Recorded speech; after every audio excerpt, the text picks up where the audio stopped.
Scotch thermal laminating pouches, 100 pack. Laminating with Scotch laminators can be fast and easy. Let us show you how. Step 1. Prep. Step 2.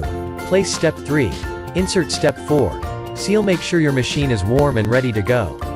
The on/off button can be found either as a toggle switch on the back or a push button on the top. Choose your pouch setting.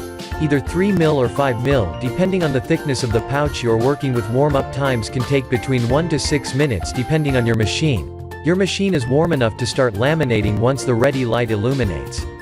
If your machine has a feeding tray, ensure it is extended in the ready position. Place the sealed end of the pouch into the machine, with the open end following behind.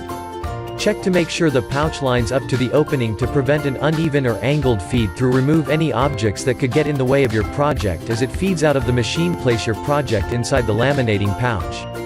Center your item inside the pouch, checking that you leave laminate margin on every side for best sealing results. Have some fun with it by stacking multiple layers of colorful paper, confetti or lettering on top of one anode. If you want to buy this product, clicks on the link present in description.